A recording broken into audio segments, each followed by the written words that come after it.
In my previous video, I introduced you to array methods that use callback functions. In this video, I'll cover the remaining methods that use callback functions. I'll start with the sum method. The sum method is similar to the every method. Whereas the every method checks to see if every element in your array meets your criteria, the sum method checks to see if some of the elements meet your criteria. In this example, I'll show you how to determine if some of the elements in an array are undefined.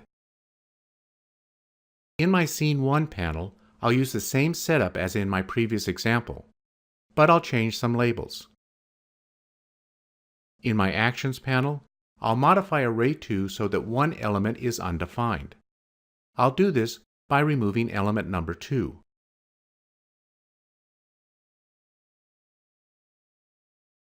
Then I'll change the name of the callback function to isUndefined.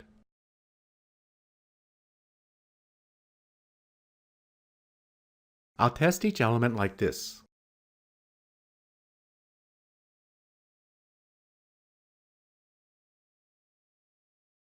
The sum method looks like this.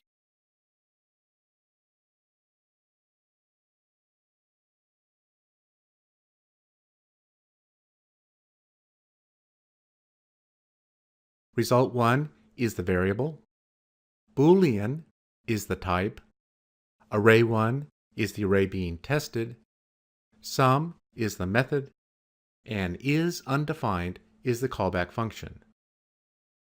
Then I'll apply the sum method to the second array. Finally, I'll display the results in my text fields. I'll test the movie. As we can see, array 1 does not have any undefined elements, but array 2 has some undefined elements. The filter method is used to create a new array from elements filtered from an existing array. In this example, I'll show you how to create an array of good characters by filtering them from an array that contains both good and evil characters. From my previous example, I'll copy the two dynamic text fields for the arrays. Then I'll create a new ActionScript 3 project, paste them on the stage, and add some labels. In my Actions panel, I'll construct two new empty arrays.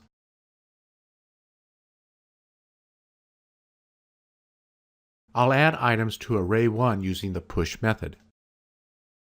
Each element has a name property containing the name of the element and a good property, which is either set to true or false.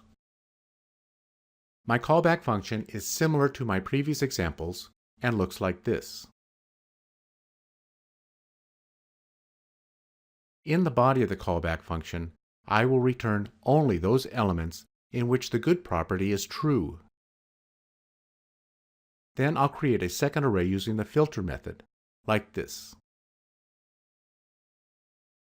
Array 2 is the new array, equals is the assignment operator, array 1 is the existing array, filter is the method, and isGood is the callback function. If I were to run the program now, I would create two arrays. Array 1 would have both good and evil characters, and array 2 would have only the good characters. In order to see these arrays, I'll have to convert the elements to strings.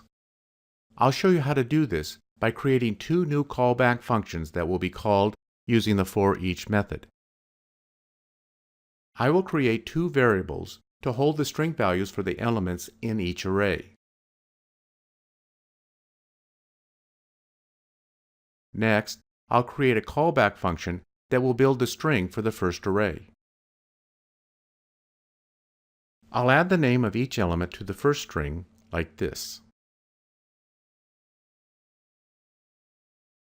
str array 1 is the string variable. I'm going to assign this variable to itself, plus the next element's name, plus a space for separation. I'll create a similar callback function to build the string for the second array. Then I'll loop through each element in array 1 using the for-each method, like this.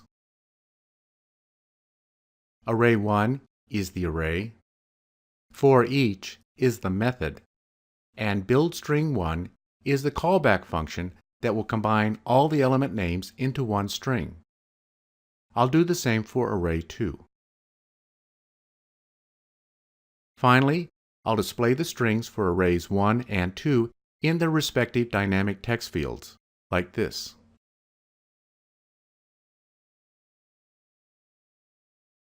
Then I'll test the movie. Now all the characters are displayed in the first text field, but only good characters are displayed in the second text field. In my next video, I'll show you a different type of array, the associative array. To learn more, visit my website at larrystimson.com.